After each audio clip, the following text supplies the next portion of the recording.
Hello, world. And the cousins are locked in, joined as always, Dave. That's me. To produce. But What up? now we have the Spruce Creek Girls Basketball head coach, Coach Hamm. Pleasure to have you in the studio, my man. Pleasure being here. But we've been having a whole bunch of coaches in, obviously, and everybody has an opinion about something. Or now I'm just so happy to have you in the studio because we haven't had somebody from the Spruce Creek coaching side in yet. So it's time to get that Creek atmosphere in the studio. I'm pro-Atlantic. He's pro-Atlantic. He's pro-Atlantic. So we have to have some Creek. So tell us about your season this year and what's going on with the program. Our season's going pretty good. I think we're 7-4 right now. Just having a couple injuries. We played a couple of top teams. Like just last Saturday, we played one of the top 30 teams in the nation, lost by 12. We shorthanded right now, just got a couple girls cleared. So we're just trying to get ready for that last stretch. And so, wait, your district, it's based on population, right? Your class? Yes. What's your class for Spruce Creek? 9A. 9A. So would you say that's the tougher competition? It depends on who you ask, but it's definitely top to bottom, really tough. Okay. Have you seen the girls? We all good there? Have you ever seen the girls play yet? No, I haven't yet. And then top 30 in the nation. Where was that school at? Where was the location? We played over at Seffner Christian Christmas Tournament. Okay. It was a team out of Ohio. They're from Ohio. Yeah. Damn, that's tough competition. Top 30 in the nation. I heard Atlantic lost to a team from Wisconsin, ranked number 5. Did you go to that game? No, we were over in Tampa. Tampa. Who are you playing over in Tampa? One of the top teams. All the teams are coming down south. No, I always weather. remember Creek always played those tough teams, especially in Orlando. I remember when I played for Creek my first 2 years. Well, when I played, that IB program killed me. But when we did, we always played tough teams in Orlando. You guys play Atlantic the same time Atlantic plays the men's team, obviously? Yes, we do. And how's that game going to look? It depends. If we come to play, we should win. See, and I know you're a coach and there's a lot of great players around, so you never want to throw anybody under the bus or discredit anybody. But I feel you have one of the best players in the county in Jayla. Mm-hmm. And I've seen her play ever since she was young, and she just knows how to get buckets. So with her, is she your leader on the team? Yeah, she's one of our leaders. She is. Yeah. So with her leading your team, don't you just think the sky's the limit? Like I remember seeing her play when she was a freshman, and no one can guard her. So I haven't seen her play this year, though. But with having such a talented player as your leader, what would ever stop you from succeeding your overall goal and winning the whole thing? Not having a 6-foot post player is about the only thing. It was crazy because on Saturday I was talking to the coach at Boca Raton, and me and him never really held a conversation, but he told me, he was like, Coach, he was like, I don't like too many people, but I like you. And he was like, I heard so much about your team. Like, people are always talking about Spruce Creek, and I've always thought you sucked. And I was just like, okay. And he's like, watch you guys this weekend. You guys can go. He was just like, you got guard play, and if you just had a big, you would be okay. Like, that's our only thing. Like, Jayla's a phenomenal player. I've been blessed to coach her for the past 4 years. But, if we had a big, I think we could – we have a good chance to win it this year, but I think we'll have a great chance if we had a big post player. When you said big, do you have someone on the rise, someone young that you think you can develop into a really good big? Or is it someone maybe you have to transfer, or is that just going to always be a little hole in the game? Right now, we have a kid. Right now, we're playing a guard right now as our post player. She probably like 5'11". Small ball. Yeah, we have another kid that's out. She's been out with a concussion. She just got cleared. Kiesha Edwards, who's a junior, who's about 5'11", 6 foot, but she's a guard. She's big, but she's a guard. So kind of trying to use those two to create mismatch problems for us. So hopefully down the stretch, that's our advantage. Okay. We're talking about players. We're talking about their skill sets. You just said a guard, but they're playing as a big. when you try to get your players ready for college, is there something that you always tell them or focus on to help their game elevate to the next level in college? Is there something that you see in the college game that you're like, okay, I need to focus this player. They need to get stronger. They need to get faster. What would be your advice to your players to get ready for the next level? My advice is just work ethic. I coach travel ball, so I deal with a lot of college coaches, so I'm always asking questions. Some of the last couple of kids that came through our area who actually went to go and play in college, I've coached them and I've seen the success that they have. And I got kids that's in college right now, and they call me and they're like, Coach, man, everything you told me is right. And it's just about the kids that are successful are the ones who stay in the gym. And with girls, especially in our area, it's not enough kids staying in the gym. It's not enough coaches pushing the kids to stay in the gym and get better. And for me, like I'm a tough coach. Like it's hard to play. I remember for me. seeing you yell. Oh yeah, I remember that. I coach my girls like boys. So, when they go to college, it's like I tell them like when you go to college and the coach yell at you, you're gonna be like, I play for Hamm, so this is nothing. But that's just my biggest thing is just tell my kids to stay in the gym and just keep grinding. I heard multiple people say this now. Enough kids in the area need to work hard. Sometimes we don't get the best rep as far as players being represented from our area.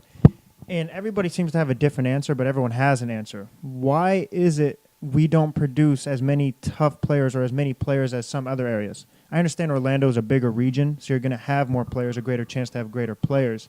But why is that where coaches aren't pushing their kids harder or kids don't want to stay in the gym? Is it how they're brought up? What is it? Some of it is a lot of the coaches in our area are a lot older now. So for them, they're not putting as much time into it, because most of them are older, most of them married, they got families. Like even me, like I'm married, I just had a kid. So now it's kind of like, man, this is a lot. But also the county doesn't, let us get in the gym like that. Like at Creek, you got to pull teeth to get in the gym. Just rules. FHSA has their rules, but, there's a loophole to everything. But for us, I don't think in the area we take advantage of those loopholes to, like, get our kids in the gym and use the time wisely. And, a lot of parents, they don't want to pay for training. Like I have, like Jayla's a kid. She used to drive to Orlando to go train. Ireland Davidson, she used to drive to Orlando to go train at O-Hoops. Jewel Montezano used to drive to Orlando to go train. Here is not a lot of quality training, and then you can't get in the gym. Wow. That's crazy. That's like sad in a way, right? It is, and it bothers me, but I think what we see is from you. I mean, we've had Coach Gaines on, we've had Roman on. 386 Hoop Scenes is contributing big time as far as promoting their players. I think we're starting to get in the right step in the right direction to help players develop. But you mentioned you coached when you were young. So you've seen coaches, obviously, when they were younger to now. So you have two perspectives. With players transferring more that I've noticed, do you see a difference in mentality of the coaches? Not just because they're older, but the way the players are moving now. Like, has the atmosphere changed in high school basketball as far as recruiting or anything in that sense? To me, I just think it's not as competitive. Like when I was coming up, I graduated in 2006. So when I graduated, if you were zoned for Seabreeze, you went to Seabreeze. Mm-hmm. If you were zoned for Mainland, you went to Mainland. If you were zoned for Creek, you went to Creek. Now kids can go wherever they want. So if you see, like right now in the boys, Lopez is pretty solid, Atlantic's pretty solid, Mainland's solid. If you look at the girls, it's pretty much Creek. Mainland's doing okay. You got Lopez, you got Flagler Palm Coast. Seabreeze was like in the middle of things. Now they're at the bottom tier. But it's because you're losing so many kids. But at the end of the day, it's all about what coach is there, what that coach putting in, what time he putting in, and different things like that. Like for me, I'm blessed because I was 23 coaching at Creek, and I put in blood, sweat, and tears into that program. So, I could tell you That some program's stories. yours. Yes. Well, if you have a good So- story, you better let us know. Nah, You're in the like, studio. Just like for me, like when I was 23, you know, I was living at home. There were times where I was working at Walmart night shift, and I would get off work at 7 in the morning. We would have summer workouts at 8. So I was going from 9 o'clock at night, 7 in the morning, to 10 o'clock in the morning of summer workouts daily. You know, it was sometimes the girls would walk up and I would be sleeping in my car and they'll wake me up, hey, coach, trying to go to workouts. And, like, that's the time that I put in. I put in so much time. I missed a lot of Thanksgivings, Christmases, and different things to build that program. You know, I invested everything into it. That's what I like to hear. Yeah, that's a good story. I like that. Coach, what's your goal this year, and what's your goal 5 years from now for the program, you personally, all that? For me, you know, this year I want to win a state championship. Okay. That's the ultimate goal. 5 years from now, I want to finish up my degree, and even that took a back seat to building the program at Creek. But I want to finish my degree, and I want to go coach at the next level. Okay. College coaching. Yeah. That led me to my next question. So I say UConn a couple years for you. are you? I asked you earlier, but I told you I was going to ask you, so be prepared. Do you ever see yourself in the future transferring over to coaching men's basketball? Oh, I got him stuck. Uh-oh. I got him. I mean, I could see myself doing it, but it would have to be the right situation. Like, I couldn't leave. Like, I think, you know, Coach Joe's been one of my biggest mentors ever since I was a kid. Mm-hmm. And, you know, watching him, when he left Creek Girls to go to the boys, it was the perfect timing for him. Oh, that is right. He did coach the girls. Yeah. You know, when he left Creek to go to Mainland, it was the perfect timing for him. You know, a lot of times we're so quick to jump into the first thing smoking, and it's ended up being a bad move. So it would have to be the perfect situation. And what for is me that to- situation? The perfect situation.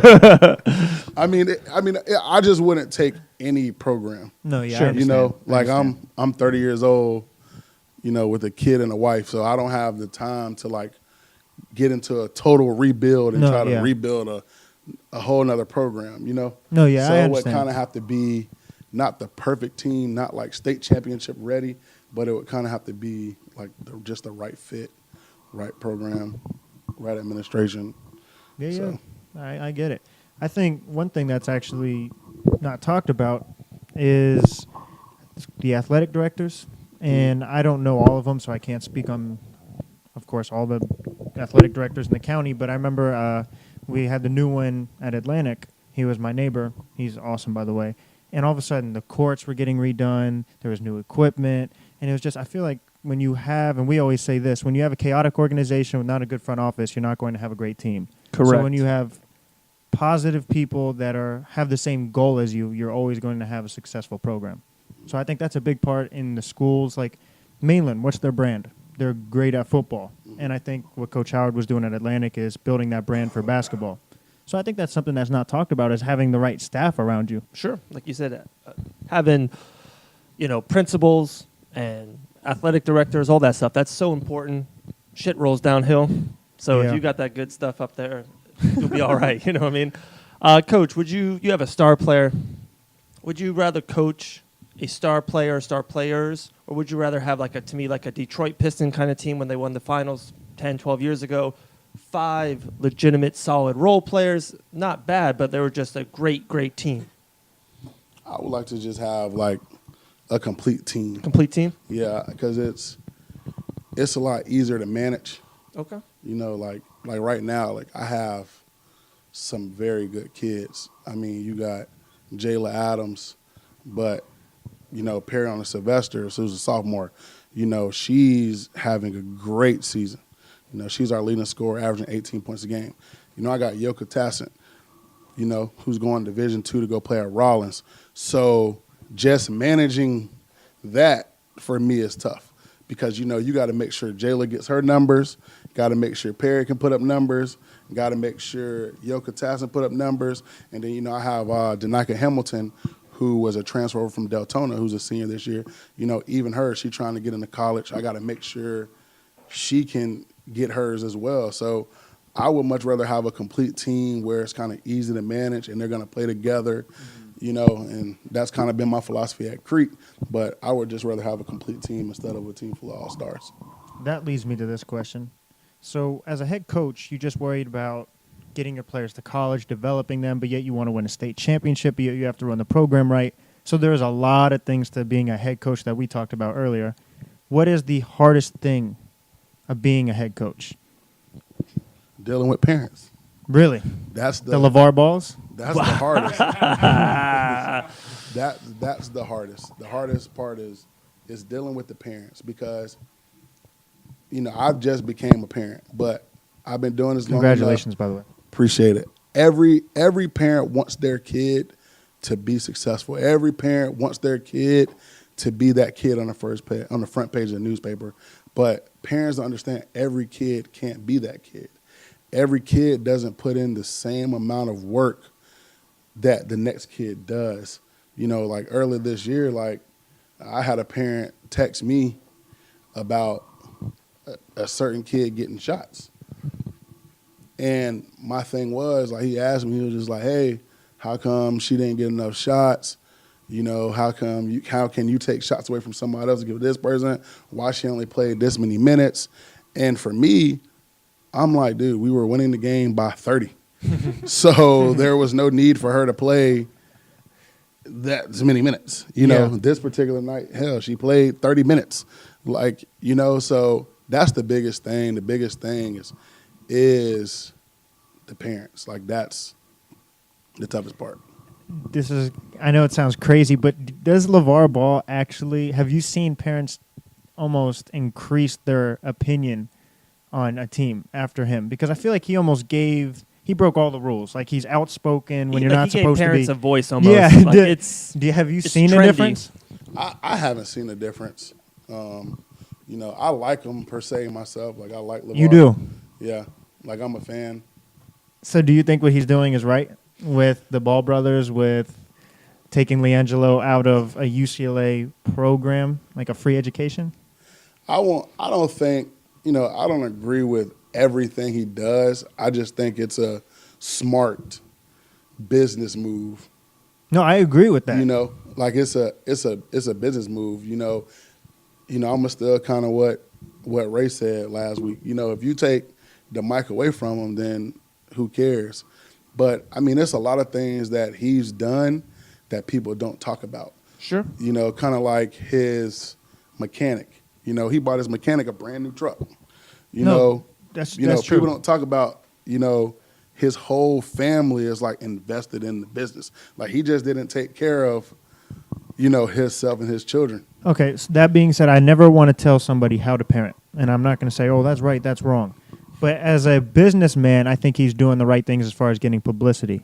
But I think his focus could be wrong. Is he more focused on his brand and his business or his children's future is what I don't like. I think he's more focused on himself than That's he a is great point. with the kids. That's a great That's locked-in my thing I don't like about him. I support what he does, and I understand what he's trying to do, but at some point, don't you think your children's future is a little more important than your business? Yeah, but they're trusting him. So if you think about it, let's say it all works out. Mm-hmm.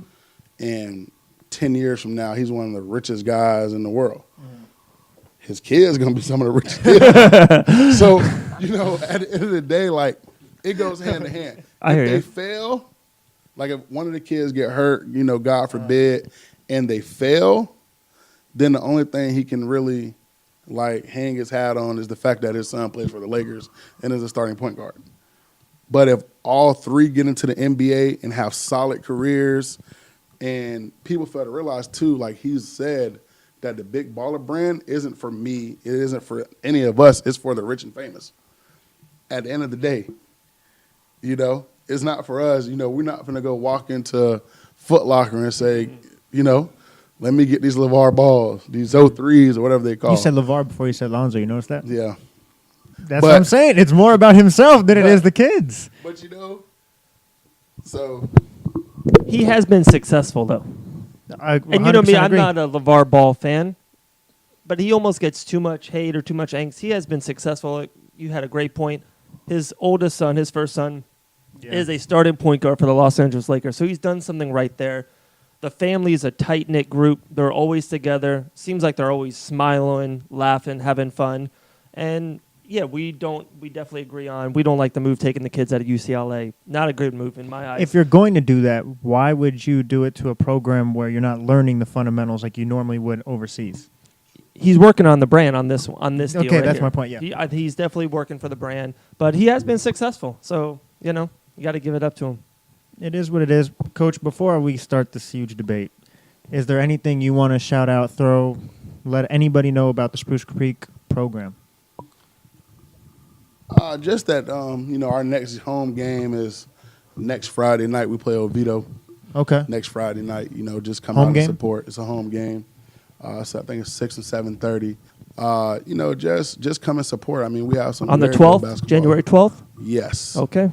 We'll get that out there. So we have some very good basketball, very good talent. I mean, if you like coming to watch boys, I think Spruce Creek, our girls program is, similar to how the boys play. We play fast, kind of get up the court. The girls play hard. You got some Division I kids on the floor. So, just trying to get more awareness out for the girls program. Do you have a social media or anything that people can track to find out when games are upcoming? Yeah, our Twitter account is Spruce Creek Girls GBB. Okay. One thing I did notice I know it's a couple of years back, though, but you were the coach, your ball movement is really good. It was impressive when we saw you guys play against Atlantic, because obviously I was playing that night, so I saw. But is that something it's my last question for you, is that something you focus on a lot when you're in practice?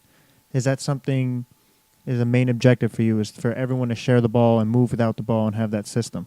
Yes, yeah. We spend a lot of time on offense. Like, I think as coaches, Coach Lisa Wilson over at Embroider is one of my really good friends. And when I first got the job, the one thing that she told me is you have to choose what type of coach you want to be. So I'm very offensive-minded. Like, I tell my girls in practice, I hate defense. So Wait, so you're D'Antoni? Listen, I'm D'Antoni all the way. I got some videos in my phone of some sets that he ran. So you don't believe in defense? I believe in defense, but I think as coaches, You got to score the ball. you gotta focus. You gotta be one of the other. You can't be an offense and a defensive coach. You can't do both. You want to be great at something. So, like, my girls, like, I tell them, like, we work on defense, but 90% of our practice is offense. We play a 1-2-2 zone. We're gonna zone you up. We're okay at it. Man to man, we're decent. We could be very good defensively, but for me, I'm an offensive-minded coach. You got too many coaches that want to coach offense, coach defense. You got 2 hours. In 2 hours of practice, you're trying to figure out, how to get kids better, shooting drills, this drill, that drill. Then you got to try to put in your offense, you got to put in your defense. That's tough. So for me, I'm just like, listen, I'm offensive-minded. And That's the smartest thing I've heard. That really is. And whether you agree with the offensive or defensive approach, I think you really, and Mike D'Antoni proves this best, even though I have my criticism of him, I think he fails to make adjustments in the playoffs. But as far as a regular season coach, I think he's absolutely outstanding. But I think that's really smart to focus on one thing, given how much time you have, and you always have a new group every year. I mean, you have returning players, but you always have new players. But defense wins championships. Do you believe in that? Yeah. I mean, when I had Brianna Laitler. No, she was a beast. When I had Brianna Laitler, this is the craziest thing. Brianna Laitler, she fractured her L7 vertebrae in her back early in the season. And we played against Lake Mary High School. And the first time we played them, they beat us by 50. And I know the girls because I coach travel ball in Orlando, coach a huge program. And I was like, listen, when number 15 get back, we're going to bust your ass. Excuse my language. But I was like, when she get back, This is going to be like a PG-13 podcast. We're going to have to throw that out there. So, excuse my language, but No, it's okay. We You're good. we shaking hands, and at the end of the year, Lake Mary went on this long streak. They had won like 30 district games in a row and were undefeated, and they played us right before she was coming back. They beat us again at Creek by 50 again. 50. I was like, don't worry about it. When 50. Brian and Layla come back, we gonna win the game. So we play them. It's the district semifinal game right before the championship. We were the 8th seed going in, and Bree got cleared like a couple days before. So I was like, all right, we're gonna win. Are you about to tell me that made a 50-point difference? Listen, Breonna Laitler, when I tell you, it was just because they were so athletic. The very first possession, their one of their best players, Venetia Andrews, she goes to the lane. Breonna Laitler catches her at the top of right in the air, midair, blocks her shot, boom, and we end up winning the game. We end up beating them by 10. She cut a 50-point deficit. Well, no, obviously she wasn't down by 50 when you guys played, but I'm saying That's an she MVP performance right there. She made that big of a difference just because of her That's presence, just because her rebounding, Defense her matters. athleticism, and her defense. You know, so And how is she doing, by the way? I know she hoops in college, right? she's doing good. She's over at Lamar right now, over in Texas. She playing well. She getting some solid minutes. Make sure she listens to the podcast. I'll tell her. All right, sounds good. Do you have any last questions for him? No, I'm good. Okay, so for the people listening, we put up a poll. Who is better, Kobe Bryant or Tim Duncan on the all-time greatest players list? So whether you have Jordan, LeBron, Magic, that doesn't matter. I'm talking about Kobe. LeBron, Jordan, Magic. Yeah, I say LeBron, Jordan, Magic. But who's higher, Kobe Bryant or Tim Duncan? And Dave and I go back and forth, and we're like, okay, this can be a whole separate podcast, but we have a basketball mind with us, so we need your input on it. Who is higher on the all-time list, Kobe Bryant or Tim Duncan? I'm going with Kobe Bryant. Hands down, or is it close? Hands down. I'm going with Kobe. I love Tim Duncan, but Yes, sir. I just like Kobe a little bit more. Hands down, that is kind of like Kobe. He usually is playing with his hands down. He just Okay, but wants you- to get the ball to Okay, here we shoot, go. not really elevate his teammates and play defense. But Time out. we'll So roll with this. let's get started. So when you say hands down, you do Yep. realize when he was in his prime, he was the Kawhi Leonard, like as far as defense. He was an elite perimeter defender, lockdown, guard your best wing. You do realize that. he was a really, really good elite defensive player. He wasn't never Kawhi Leonard level defensive player. Kawhi Leonard I have a is- computer. I'll pull up the highlights. Okay, pull up the highlights. So okay, go make your case.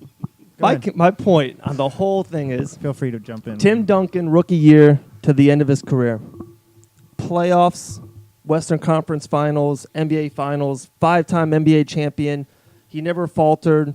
He never had off-court problems. He never, Kobe Bryant to me is a roller coaster. I will give you that Kobe had better highs. The 71-point game. 81. 81? 81. Dang, that's pretty good. My thing should be shattered right now. No, 81 points. He won 3-peat. Tim Duncan never won 3 in a row. His highs are higher than Tim Duncan. But Tim Duncan was a 9 his whole career. When Kobe sinks up, down, there was 2 years in a row he didn't even make the playoffs in his prime after he told Shaq to get out of L.A. Do you think Okay. that where they played had anything to do with it? Oh, of Because course. Kobe's in the Spotlight. huge spotlight in Sure. L.A.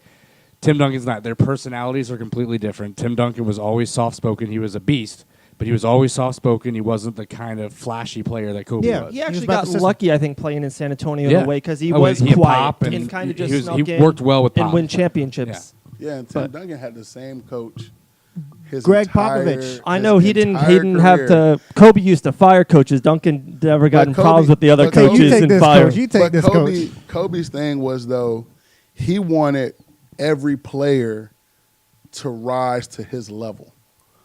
Like Except how he practiced, that's how he wanted every player to practice. That's a That's great why point. people didn't want to go play with Kobe. And if you look, Dwight Howard said it, Shaq said it. They all said they regret it because he was trying to make those guys better. That's a great point. You know, where if you go look at San Antonio, you had guys that instantly they put in the time. Ginobili, Tony Parker, Parker, the Admiral, Greg yeah. Popovich. So all Kawhi Leonard. these players just somehow go to San Antonio and they just put in this time somehow and they're all quiet and they all play good together and don't. How do you think that happens? It all starts from up The front high. office. The front office is great, but Tim Duncan's the leader. Tim Duncan, he went to work. He was probably the first guy in, the last guy to leave, and was quiet. And maybe Kobe rubbed some players the wrong way, like a Dwight Howard, and we all definitely know the Shaquille O'Neal. Guys, if Kobe and Shaq stay together and they won 8, 9 championships, this is not even a debate. Kobe's probably a debate with Jordan if he has 8 championships.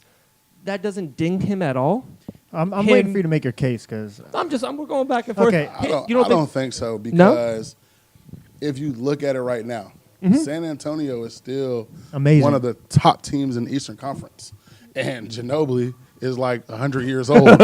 and He's not 100. He's 47. they're still one of the best teams in the Western Conference. Very true. And if you look at LA, like now that COVID, they're struggling to even get into the middle of that. Just they're struggling to make the playoffs. Yeah, even Kobe's like last 2 seasons in the NBA. So personally, like Kobe, to me, he gets the nod for me because it's kind of like LeBron. Like I'm not a big LeBron fan, but I feel like That's a whatever separate team you put LeBron on, Yes, sir. they're going to be successful. You can say that about Kobe as well in his prime. You can say that about Kobe as well, but you cannot say that about Tim Duncan. If you took Tim Duncan and you put Tim Duncan on the 76ers, does he win championships? That's true. That is true. Okay. He The asked you a floor is question. yours. You answer. No, my point of the last couple of years of Kobe, Tim Duncan at the end says, "Hey, San Antonio, I'm going to take a pay cut. Let's pay Kawhi Leonard. Let's go get LaMarcus Aldridge. Let's keep Tony Parker's pay. Patty Mills as a backup." So Tim Duncan takes a pay cut. San Antonio still is a great team. Kobe demands the most money in the whole entire NBA for those 2 years and hurts LA, and then is injured a lot those last 2 years. Duncan never missed 70 games, 60 I never games said in a Kobe season. wasn't selfish. I Okay. just said he's the better player. But These did are things that did he dings him. demand it or did they give it to him? I'm sure it's a little bit of Because- both. I'm sure it Because was. if you Kobe A Bryant, little bit of both, right? I'm You not have to. taking a $20 million. I'm not. If I'm getting paid $20 million a year, you're not cutting my pay. I deserve every bit of it. We're not gonna win a champ. If you Kobe, I'm on your we're side. not gonna win a championship. So guess what? I'm Show on me your the side, money. my man. Show me the money. Listen. I'm Great gonna ask movie, you by the way. I'm We're gonna about do Jerry ask you Maguire in a here. series of questions. I want you to answer them for me. I'm here. You see 2 players on the court, Mm-hmm. and you see Kobe Bryant play and Tim Duncan. You're telling me the eye test, more talent. Who has the more talent in a pickup game? Who would you say? Kobe Bryant, Okay. 100%. Kobe not Bryant, close. Talent-wise. 100%, Oh, right? yeah, not close. But if you're building a Yeah. program around something, Cam Newton is more talented than Tom Brady, but Cam No, Newton that's can't not hold. the same comparison. That's how many my championships exact does comparison. How many championships does Tom Brady, How many championships does Cam Newton have? 0. we How didn't many say does he was Co- a better player. how We many said does he's more Kobe have? athletic. That's my point is talent-wise, athletic-wise, Kobe This was Bryant. a series of questions, by Tracy- the way. Okay. Trust me. It's a series of questions. So talent-wise, it's Kobe Bryant. Absolutely. So if the game is on the line, you're down by 2. Who do you want taking the last shot, Tim Duncan or Kobe? Kobe Bryant. Okay, so right now, clutch factors, Kobe. Talent-wise is Kobe, right? You're pinpointing individual wait, questions, but I'll answer them Wait. truthfully for you. So you want a player to lock up somebody. Who on a wing? You go Kobe, but a big, you'd say Duncan. So I won't even ask the defensive question. Okay. But when you see Kobe Bryant on the floor, the way he attracts the defenders so he can facilitate for others, and people say he's selfish, but the way he could pass was amazing. Just because he didn't often, because he can get buckets, doesn't mean he couldn't. The way he affects the game as far as the opposing team to strategize for him, Tim Duncan never did the way Kobe did. He would make the other coach build a game plan around Kobe Bryant. When you play the Spurs, you're preparing for the system, not Tim Duncan. Can I back you up? Thank you, please. The That's why San you're on. Antonio Spurs Yes, sir. roster Mm-hmm. of like you got Tim Duncan, you got David Robinson, you got Tony Tony Parker, Parker, Manu Ginobili. Ginobili. So that's like 4 Hall of Famers? so. But look, Mhm. Kobe played with Ron Harper, Derek Fisher, Robert Horry, Guys. Rick Fox, Robert Ory has a lot Shaq of rings. Kobe. I'm just saying, Guys, roster wise, David Robinson played with them for 1 year. With Duncan. Yes. no. A couple. No. It was a few years. Combo? I'll look it Couple? up. Few. I'll look it up. Please look it up, producer. 2-3 years. Kobe Bryant, we all agree that Shaquille O'Neal is a top 10 NBA player ever. Yes. He's an all-time great, right? Yes. Yes. Tim Duncan never played with an all-time great in his prime for But he played with multiple great players. multiple great players, but Tim Duncan never had a A-plus sidekick. Timeout. We Is just that a asked, true fact? We just asked Coach Hamm, what would you prefer, a great player or a well-rounded team? He said a well-rounded team. But Tim Duncan had a well-rounded team. Well-rounded team, very like roster-wise, he played with more talent than Kobe. Like, And at he the was end of brought the day, into it. if you put Kobe, let's say you put Kobe on the Spurs, I guarantee you he's not the same player. Yeah, 6 years. You know, 6 years? He's not the 6. He's not, That's, he's not, that's a little bit more than one. I got a seasons. 5-year-old at the house and a 1-year-old at the house. That's a big difference. he's not the same player. You know, You think because of Kobe's not the same player or Duncan? I think if you put Kobe playing for The Spurs, the for the system. Spurs, Yes, sir. he doesn't play the same way. It's kind of like I have this argument with one of my friends all the time about Tom Brady. Okay. And anybody, he always says, anyone can go play quarterback for New England because crazy. of the system. Crazy. Because of the system. Mm-hmm. But with the Spurs, if you put Kobe in that system, he doesn't play the same way. Because I have Ginobili to pass the ball to.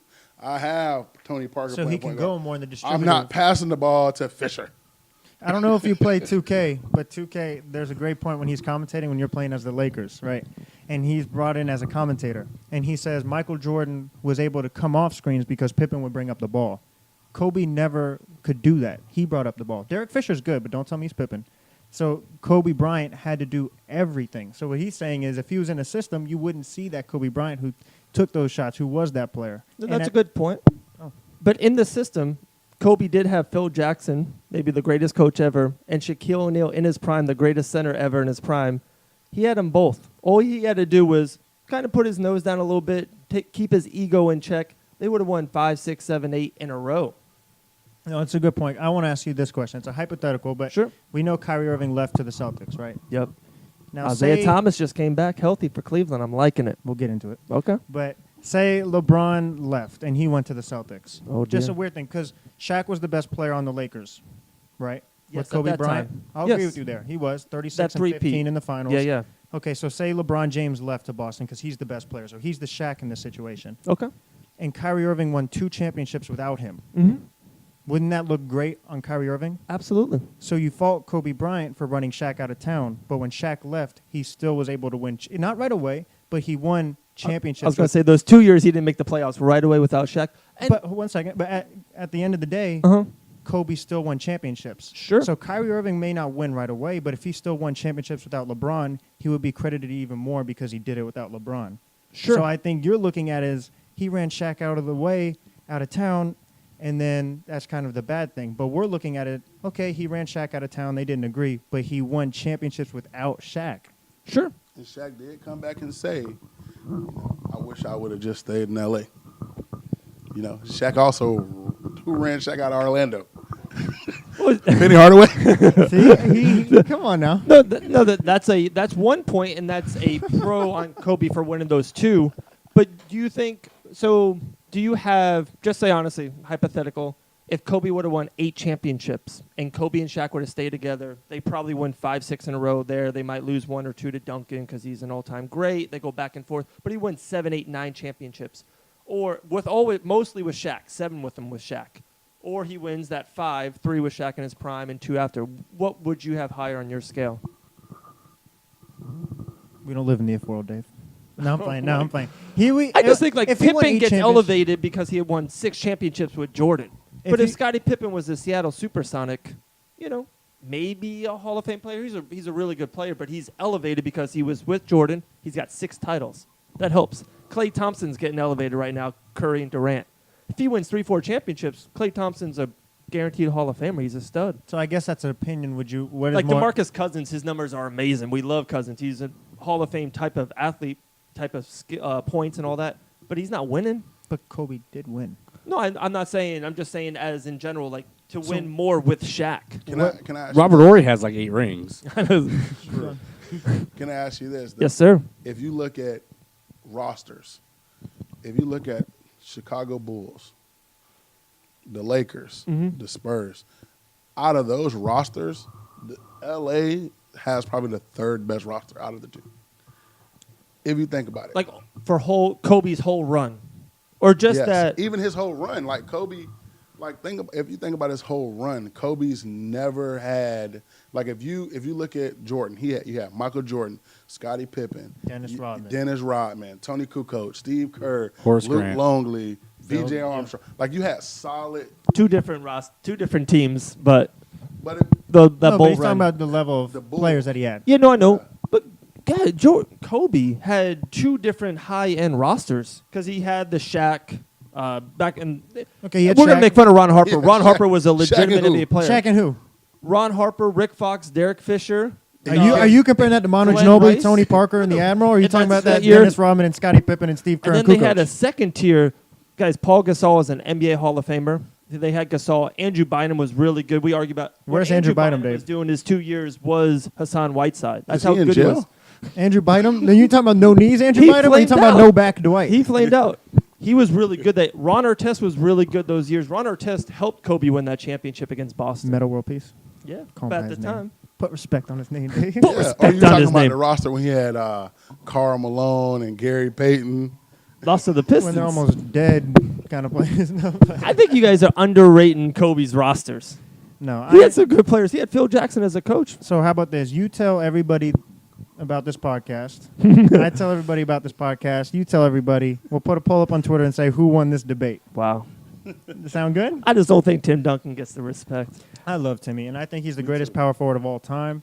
You make great points, but when Kobe Bryant's greatness, he just has a level that I don't think a lot of players can even fathom. 81 points is a lot. Yeah, Yeah. it's just that's just something that you don't even do in 2K. Yeah, I'm looking over like different things and their stats and stuff. And obviously, different categories. You know, Duncan has way more blocks, and Kobe has more steals, and stuff like that. But you look at it; they're both elite. But Oh, of when, course. Yeah, when yeah, you yeah. when you want to look They're about both like top 10 who NBA do you, players ever. Oh yeah, easily.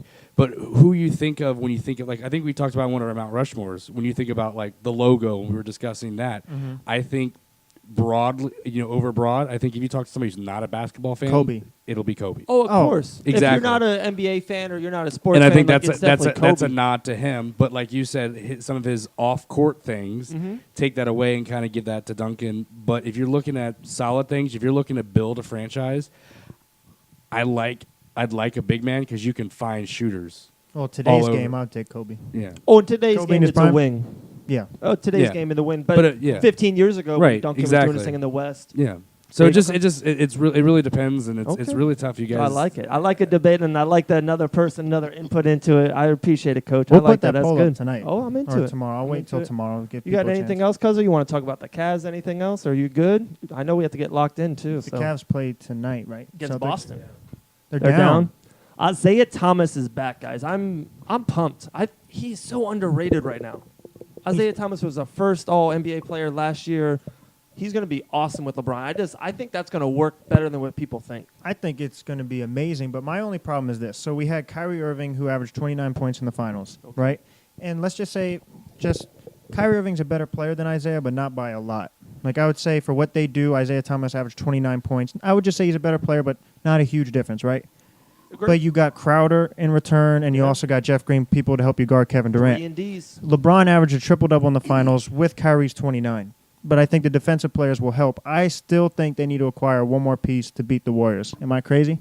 Or do you think this team could beat the Warriors? They can't beat the Warriors.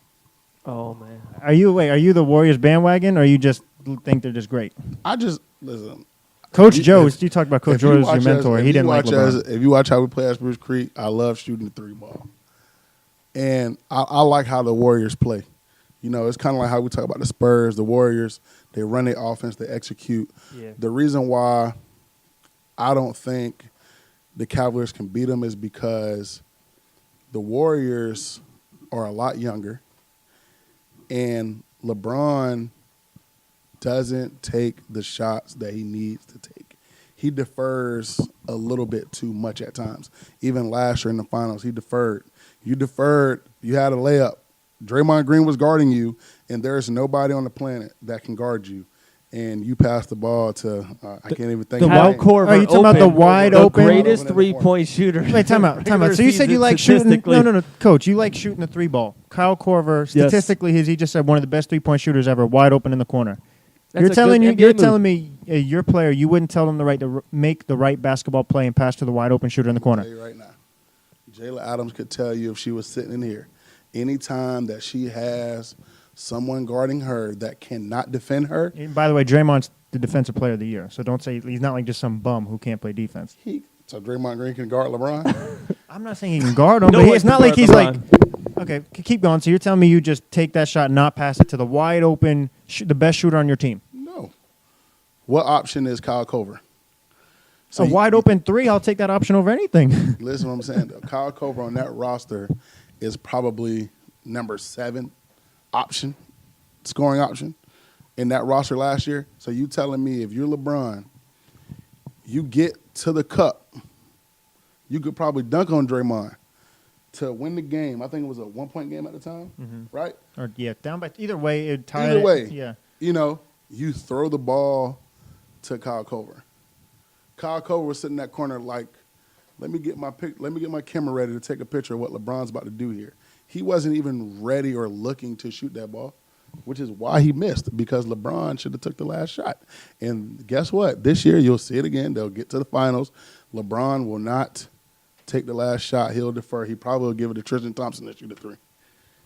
So are you talking about the LeBron that averaged a triple-double, shot 60% field goal percentage-wise, averaged over 30 points, is scared to take the last shot? Is that what you're saying? I'm not saying that he's scared. I'm just saying at times he defers a little bit too much, to where if you watch the sequence of that game, Kyrie came down, took a shot, then Kyrie stood and watched. LeBron went to the rim, and then he threw the ball to Kyle Cover. See, that's the difference, to where with Golden State, they may run a set, and the first option may be Curry. Curry may not be open, but Curry passing the ball to Kevin Durant. Yeah. Kevin Durant passing the ball to Klay Thompson. These jokers not passing the ball to freaking Boofu the Fool. Kyle Cover. Golden State's definitely got the better offense, the better sets, the better plays. Absolutely. This man. We never heard that analogy before on the podcast. I'm just saying, like they're not passing the ball. I can't even think of anybody So other look, right now. listen. Who they're passing the ball to. Dwayne Wade, Jay Crowder, Isaiah Cor- Thomas, though, guys. Come on now. Listen, Kyle Korver comes into the game to shoot the ball, right? That's his job. Spot up, shoot. Yes. If you're open, shoot the ball. Yes. So you have somebody who's on the floor strictly to shoot the 3. They're wide open. I don't care. You make the right basketball play, because if he made it, everybody would be talking about that's why LeBron James is great. He's a pass-first player, and he elevates others. But if he misses it, it's the end of the world. He should have shot it. On the basketball court, what were you? What's the thing that you Shooter. did? Shot You threes. shoot the ball, right? Yes, sir. So you're there. So you played with Stacy, Lee, all of them, right? Yeah. When you was on the court, you were out there to shoot the ball, but also you're out there to spread the floor. Mm-hmm. Freaking down 1 or down 2, LeBron going to the rim. I'm taking that and I'm living with that every day. You sound like Skip Bayless. I can't live with Kyle Cover shooting the 3 wide open or not, because it's what I, as a coach, I call it damn if you do, damn if you don't. If Kyle Cover hits that shot, we're not having this conversation right now. So he missed it, so we're having this conversation right now. And, and that's the thing. I think when you get to the finals, that wear and tear, like right now, Dwayne Wade's playing great, but come to finals, he's going to have 8 ice packs on his knees, back going to be hurting, and that's the thing. These guys are a lot younger. Kevin Durant's playing at a high level. Yeah. Like the only way the Cavaliers beats the Golden State Warriors is the Golden State Warriors aren't shooting the ball well. That's like the year before Kevin Durant. They didn't shoot the ball well. So what did they do? Okay, we're going to go get Kevin Durant here, because now when we're not shooting the ball well, guess who nobody can guard? I love the Warriors organization and their system, but as Dave said, they added Isaiah Thomas, which is absolutely amazing. But now this Cavs team is much – I'm not saying they're the favorites to beat the Warriors, or they will yet. I think they need to acquire one more piece, but they're more suited to match up with them. Crowder in the starting lineup. I'm not saying he'll guard Kevin Durant. Nobody can guard Kevin Durant. But allowing LeBron to rest defensively and having someone that may contain him, and then Jeff Green's length, you're telling me they don't have – adding Isaiah Thomas doesn't do anything to say that they're more suited to beat him? To me, but look what you said at the very beginning. You said that Kyrie – there's really no difference between Kyrie and Isaiah Thomas. Yeah. Other than Isaiah Thomas is 5'5". But – but Man. there's no difference. So, like the roster, yes, but LeBron's still going to have to guard. Like, to get a rest for LeBron on defense, he got to guard Zaza. Or Draymond. the cheapest player in the or NBA. Draymond. Yeah, But yeah. even with Draymond, like, Yeah. He works you. you know, this is something interesting. I want you to watch this the next time you watch the Golden State Warriors Okay. play. And I told my wife this, and my wife was like, I never noticed it, but a friend told me, Draymond Green only hits shots when he's being contested. He never hits a wide open shot. The next time you watch Golden State, watch it. And to me, I asked myself, like, if my friend can figure this out and I can see this, what the heck these NBA coaches don't just tell their players, stop guarding this man? So why do you think that is? Huh? Why can you only hit shots when you're contested? I don't know. That's the J.R. Smith syndrome. That's just something crazy. But to get back what you're saying though, like I think that Golden State's just a lot younger, and I think they probably do need one more piece, but it's a short term thing because you can't pay everybody. Yeah. No, that makes sense. You That's got good. anything? No, that's good. Definitely. Spruce Creek, definitely go see him play January 12th. Home game. Definitely support. Yeah. And is there anyone else you want to shout out? This is your moment. This is your time. So, no, I don't have too much. I just want to say, I do want to say this. I do apologize to any coaches that I may have offended in my Man, you don't have to apologize. 8 years of coaching. Some coaches, they feel they feel some type of way. I told you earlier. I said, I'm probably the most hated coach in Volusia County. People hate success, sir. You know, They hate success. They do. Right. That's They true. do. That's No. the truth. Young success. true, because I am the youngest coach Yeah. That's so in the area. That really is the truth. we say this. My last point is this. We Okay, say and one. then you got to get locked in, Max. Oh, yeah. So I'm going on my spiel. I don't know if you know what the locked in is, but it's your bold prediction for no matter what it could be about your life, your basketball team, the Warriors winning the NBA championship. It's your bold prediction that I could bet my money on that it's going to be right. You're locked in. You put him on the spot, man. You tell everybody else at the beginning of the show he's got like 2 minutes. He's a smart coach. I true. know. So That is true. my spiel is this. You mentioned how you're the youngest coach. We have there's somebody I know, and I won't go into specifics, but when you're older, and this is no offense to the older people, I feel like you're set in your ways. It's almost like when you have an older dog, they're not, and they haven't been trained. You can't Can't expect teach an old them dog to new just tricks. be trained, and they have bad habits, or they're set in their ways. So I think if there's anybody that doesn't understand you, and it's maybe because they're older, that's not your fault, and you shouldn't be at fault. I'm not just saying this because you're here in the studio. My point being is sometimes older people don't necessarily see a new way because they're so set in stone in their way. Mm-hmm. So we will be going to your game. I know I'll definitely try, and everybody that's listening, Definitely.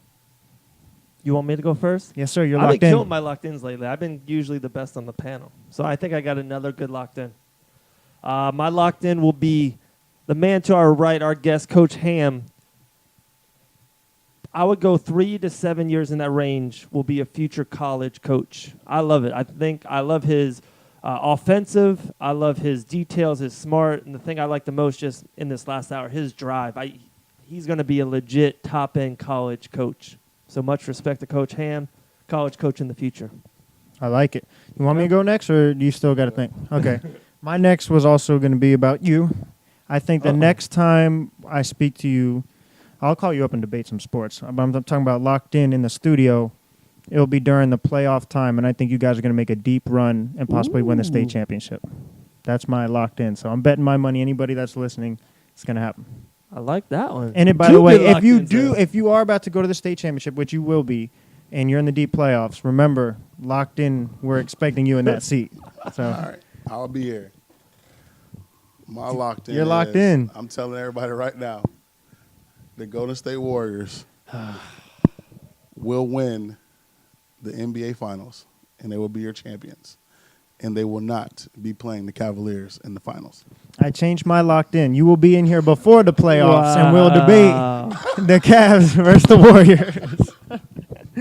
But a pleasure to have you on, Coach. Really Yeah. appreciate it. Man, I appreciate you. Thank Thank you you. so much. And as everyone listening, make sure you download, subscribe, leave a comment on Apple Podcasts, Stitcher Radio. Find us on all the social medias, locked in. Buy a T-shirt from us. Yeah. Look at that nice T-shirt the producer has right there, guys. Buy a T-shirt. That locked in tee. Yeah, we'll throw it on the podcast, like where you get it. It's like this shop. There's a spray, link at the gosh. bottom every. Go to the every link, podcast. buy a shirt. Definitely buy me Dunkin' Donuts gift cards too. Yeah. One last thing is January 20th, Undisputed Clash of the Titans. The Locked In crew will be commentating the event, so make sure you go buy your tickets at the Orlando Live. Contact either Dave or I for a ticket, Definitely. or Pete White Boxing or Fit Meals, right? Yeah, I even heard on that. Remember, we thought there's gonna be like around 1,000, 1,200 people there. I just got news tonight that they're opening up more seats.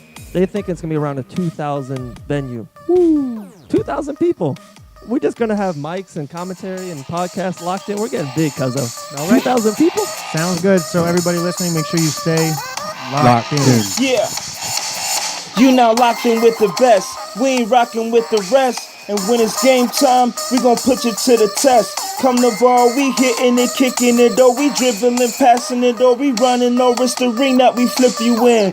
So what's the news? You want the scoop? You gotta keep it locked. To David Max podcast through your speaker box. What's poppin', my friend? You know the drop in. And the only thing left to do is keep it locked in.